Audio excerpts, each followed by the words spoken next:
प्यारे बच्चों, class 11th में जो मासिक जांच परीक्षा होना है उन सारे प्रश्नों के उत्तर मैं वीडियो के माध्यम से आप लोगों को बता रहा हूं। वीडियो बहुत लंबा हो जाता, इसलिए हम इसको 2 पार्ट में बता रहे हैं। पहला पार्ट बता चुके हैं। यदि आप लोगों ने उस वीडियो को नहीं देखा है तो उसका लिंक डिस्क्रिप्शन में डाला हुआ है, आप लोग उसको देख सकते हैं। आज हम लोग उससे आगे से शुरू करेंगे। तो सेकंड पार्ट के वीडियो में हम लोग क्वेश्चन आंसर को देख रहे हैं। क्वेश्चन जो आपको बता रहे हैं उसका आंसर भी, उसको आप लोग कॉपी में नोट कर लीजिए, याद कर लीजिए, और यही प्रश्न आपके मासिक जांच परीक्षा में विद्यालय में लिया जाएगा, तो वहाँ बिना देखे लिख सकते हैं। तो चलिए हम लोग आज कुछ नया सीखते हैं। हाँ, ज़रूरी बात, यदि आप लोगों ने अपने चैनल इकोनॉमिक्स प्लस को सब्सक्राइब नहीं किया है तो सब्सक्राइब जरूर कर ले और घंटी को दबा दे, और वीडियो को ज़्यादा से ज़्यादा अपने मित्रों के भी शेयर भी करें ताकि वो भी इससे लाभान्वित हो सके।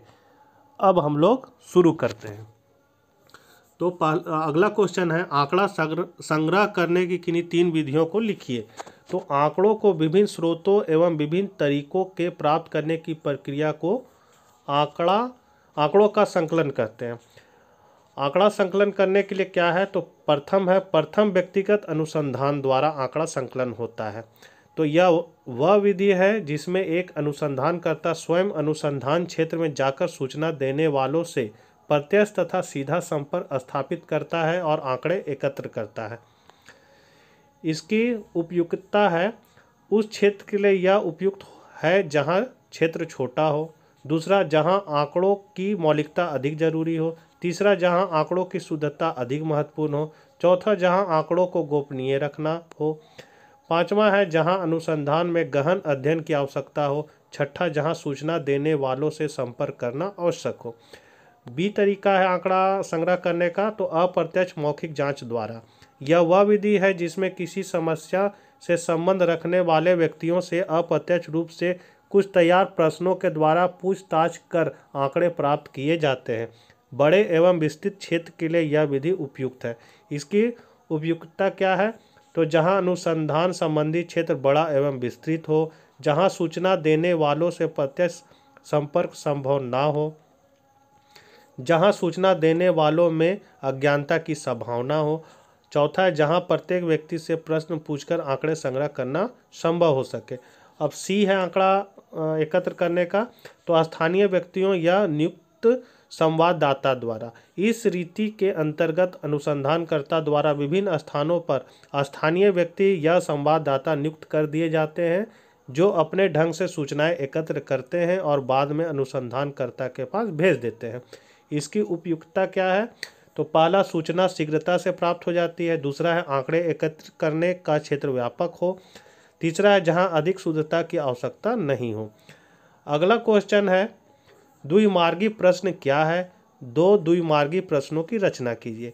तो द्विमार्गी प्रश्न वे प्रश्न हैं जिसमें हाँ या ना के विकल्प रहते हैं। जैसे, तो यहाँ 2 को रचना जो करने बोल रहा है, तो पहला रचना क्या है, क्वेश्चन है, क्या आप ईंधन वाली गैस का प्रयोग करते हैं, हाँ या नहीं।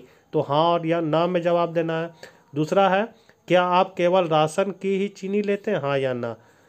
अगला क्वेश्चन हम लोग बढ़ते हैं, किन्हीं 3 आर्थिक एवं गैर आर्थिक क्रियाकलापों की सूची तैयार कीजिए। तो आर्थिक क्रिया क्या है, तो धन या आय कमाने के उद्देश्य से की गई क्रियाएं आर्थिक क्रिया कहलाती है। जैसे पशुपालक पशुपालन करता है, पशुपालन क्यों करता है, तो बेचने के लिए, या फिर उसका दूध बेचेगा तो उससे कमाएगा, उसका मांस बेचेगा।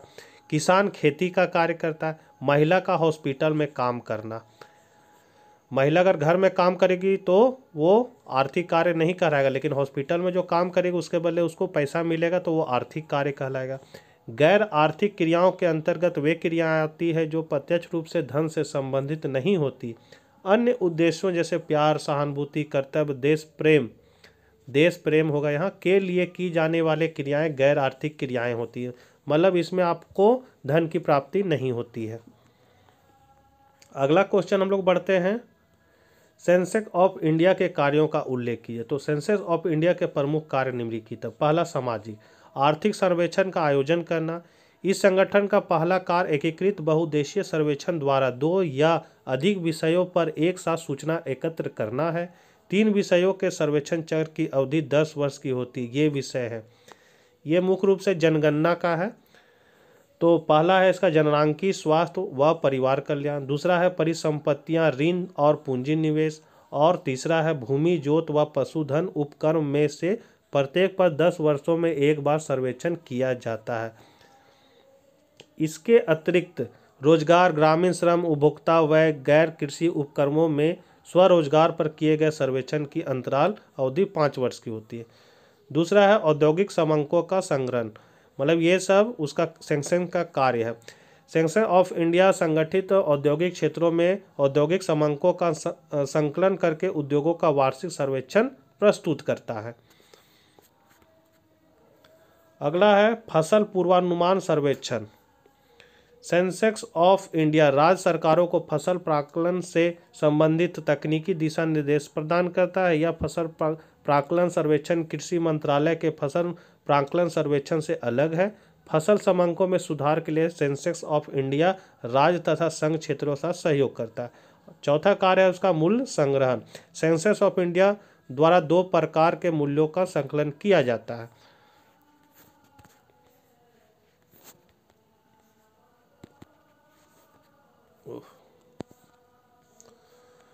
तो पहला है इसका कृषि ग्रामीण श्रम के लिए सूचकांकों की संशोधित श्रेणियों की रचना हेतु मूल्यों का संकलन, और दूसरा है शहरी गैर श्रमिक कर्मचारियों के लिए उपभोक्ता मूल्य सूचकांक की रचना हेतु मूल्य संकलन करना। अब चौथा पार्ट में हम लोग आते हैं, 100 शब्दों में आंसर देना है और किन्हीं 2 प्रश्नों के हल करना है। तो हम तो सभी प्रश्न के हल आपको बता दे रहे हैं, आप लोग कोई 2 को छांट के स्कूल में लिख दीजिएगा। तो पहला क्वेश्चन है प्रतिदर्श सर्वेक्षण क्या है? प्रतिदर्श सर्वेक्षण की किन्हीं 3 विशेषताओं को लिखिए। तो आंसर इसका है सांख्यिकीय और मात्रात्मक अनुसंधान विधियों में किसी बड़ी राशि में से चुनी हुई एक छोटी सी मात्रा को प्रतिदर्श या निर्देश या नमूना है। यह माना जाता है कि प्रतिदर्श की सांख्यिकीय गुण पूरी राशि की सांख्यिकीय गुणों का प्रतिनिधित्व करते हैं। उदाहरण के लिए हम लोग कह सकते हैं, जैसे अगर हमको चावल खरीदना है 1 बोरा, तो पहले हम लोग थोड़ा सा बोलते हैं थोड़ा सा दिखाइए चावल में क्या है, कैसा है, खुशबू कैसा है। उसके बाद हम उस आधार पर पूरे बोरे में रखे चावल का आकलन कर लेते हैं। तो उसी तरह है, ये तो हम अपने से उदाहरण बता दिए, लेकिन हम लोग किताबी भाषा का उदाहरण अगर देखते हैं, उदाहरण के लिए माना किसी देश की जनसंख्या 1 करोड़ है जिसके नागरिकों की औसत ऊंचाई जाननी। इसके लिए माना 10,000 लोगों को पूरी आबादी में से यांत्रिक मतलब रैंडमली चुन लेते हैं और इन सभी लोगों की ऊंचाइयां नापकर उसका औसत ले लेते हैं। मोटे तौर पर हम कह सकते हैं कि पूरी आबादी की ऊंचाई का औसत भी लगभग इतना ही होगा। इस उदाहरण में पूरी आबादी 1 करोड़ है किंतु प्रतिदर्श का आकार केवल 10,000 है। प्रतिदर्श सर्वेक्षण की विशेषताएं। तो पहला विशेषता इसका है प्रतिनिधित्व। एक श्रेष्ठ निर्देशन के लिए यह आवश्यक है कि उसकी समस्त निर्वाचित इकाइयां समूचे समग्र का उचित प्रतिनिधित्व करते हुए यह तभी संभव हो सकता है जबकि समूह की प्रत्येक इकाई को निर्देश में शामिल होने का समान अवसर दिया जाए। दूसरा है पर्याप्तता। निर्देश का आकार पर्याप्त होना चाहिए। यदि समग्र के लिए लिए गए निर्देश का आकार पर्याप्त नहीं है तो निर्देश को समग्र का उचित प्रतिनिधि नहीं माना जा सकता। तीसरा है पक्षपात रहित। समग्र की सभी इकाइयां आपस में स्वतंत्र होनी चाहिए और प्रत्येक इकाई को निर्देश में चुन लिए जाने का समान अवसर दिया जाना चाहिए।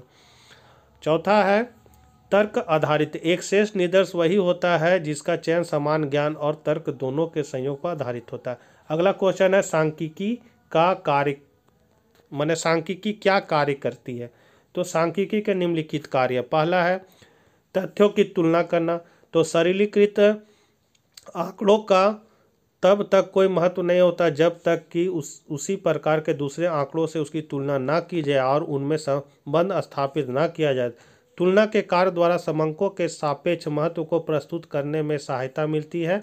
उदाहरण के लिए भारत में प्रति व्यक्ति आय की जानकारी तब उपयोगी होगी जब अन्य देशों की प्रति व्यक्ति आय से तुलना की जाए। दूसरा है व्यक्तिगत अनुभव व ज्ञान में वृद्धि। सांख्यिकी के अध्ययन और प्रयोग से व्यक्ति के ज्ञान और अनुभव में वृद्धि होती है, उसके विचारों को स्पष्ट और निश्चितता मिलती है, विश्लेषण और तर्कशक्ति का विकास होता है तथा इसके आधार पर वह विभिन्न विषयों और समस्याओं को उचित प्रकार समझने लगता है।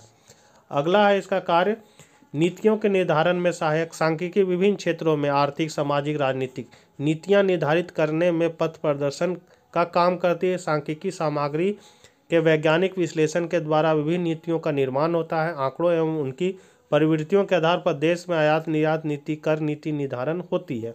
चौथा कार्य है सांख्यिकी दूसरे विज्ञानों के नियमों की जांच करती है। सांख्यिकी से विभिन्न विषयों और विज्ञानों के नियमों का निर्माण किया जाता है और निगमन प्रणाली के आधार पर बने नियमों की सत्यता की जांच की जाती है।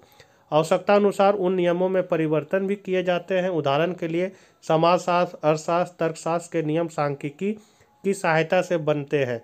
ऐसे नियमों में स्थिरता रहती है और वे सार्वभौमिक होते हैं। पांचवा है तथ्यों का अनुमान एवं पूर्वानुमान। सांख्यिकी रीतियों के आधार पर वर्तमान तथ्यों का अनुमान और भावी तथ्यों का पूर्वानुमान लगाया जाता है। योजनाओं के लिए यह बहुत आवश्यक होता है और इसी के आधार पर योजनाएं बनाई जाती है। यह कार्य बाहरी गणन और आंतर गणन से किया जाता है। छठा कार्य है सांख्यिकी तथ्यों को निश्चितता प्रदान करती है। तो सांख्यिकी का प्रथम कार्य तथ्यों को संख्यात्मक रूप से एकत्र और प्रस्तुत करना है। सांख्यिकी समान विवरणों को संक्षिप्त एवं निश्चित रूप से प्रस्तुत करता है। उदाहरण के लिए यह कहा जाए कि जनसंख्या तेजी से बढ़ रही है, तो यह कथन तब तक प्रभावशाली नहीं होता जब तक उसे संख्यात्मक रूप में भी प्रस्तुत ना किया जाए। सातवां है सांख्यिकी जटिलताओं को सरल बनाती है। सांख्यिकी का कार्य विशाल और जटिल तथ्यों को सरल संक्षिप्त बनाना है, क्योंकि एकत्र किए हुए आंकड़ों की विशाल राशि को समझना कठिन होगा। अतः सांख्यिकी की विभिन्न रीतियां जैसे माध्य, अपकिरण, बिंदु रेखीय या चित्रमय प्रदर्शन इत्यादि के द्वारा इन तथ्यों को सरल एवं संक्षिप्त बनाया जा सकता है। आठवां है परिकल्पनाओं की जांच। तो सांख्यिकी का एक कार्य परिकल्पनाओं का निर्धारण और उनकी सत्यता का पता लगाना, जैसे क्या पेट्रोल के मूल्य में वृद्धि से उसके उपयोग में कमी हुई है इत्यादि। अगला क्वेश्चन है द्वितीयक आंकड़ा से आप क्या समझते हैं, इसके विभिन्न स्रोतों को लिखिए। तो वे आंकड़े जो किसी दूसरे के द्वारा पहले ही एकत्र किए जा चुके हैं। यदि कोई दूसरा विशेषज्ञ इन आंकड़ों का उपयोग करता है तो ये आंकड़े द्वितीयक आंकड़े कहलाते हैं। जैसे किताब में आंकड़ा डाला हुआ और वो किताब का आंकड़ा लेकर आप उसका प्रयोग कर रहे हैं, आप बता रहे हैं, तो वो द्वितीयक आंकड़ा हो गया। इस प्रकार के आंकड़ों का दो प्रकार से संकलन किया जाता है। पहला है प्रकाशित स्रोत से और दूसरा है अप्रकाशित स्रोत से। तो प्रकाशित स्रोत में आते हैं सरकारी स्रोत, अंतर्राष्ट्रीय प्रकाशन, पत्र पत्रिकाएं, व्यक्तिगत अनुसंधानकर्ताओं के प्रकाशन से, अनुसंधान संस्थाओं के प्रकाशन से, आयोग एवं समितियों के रिपोर्ट से, व्यापारिक संघों के प्रकाशन से। अप्रकाशित स्रोत से है कि आंकड़ों के वे सभी स्रोत जो किसी अन्य अनुसंधान द्वारा संकलित किए गए हैं और जिन्हें प्रकाशित नहीं किया गया, अप्रकाशित स्रोत के आंकड़े कहलाते हैं। ये आंकड़े सरकार, विश्वविद्यालय, निजी संस्थाएं तथा व्यक्तिगत अनुसंधानकर्ता आदि से प्राप्त किए जा सकते हैं, जो विभिन्न उद्देश्यों के लिए आंकड़े संकलित करते रहते हैं। ये वे आंकड़े होते हैं जिन्हें प्रकाशित नहीं कराया जा सकता। तो बच्चों, सारा क्वेश्चन को हम लोगों ने हल कर लिया है। बढ़िया से आप लोग याद कीजिए इसको और स्कूल में बिना देखे लिख ही दीजिएगा और अच्छे अंक प्राप्त कर लीजिएगा। तो आप लोगों से आवेदन है या रिक्वेस्ट है कि आप लोग वीडियो को ज़्यादा से ज़्यादा ज़रूरतमंदों तक ज़रूर पहुंचाएं। आप लोगों का धन्यवाद और तब तक के लिए बाय बाय।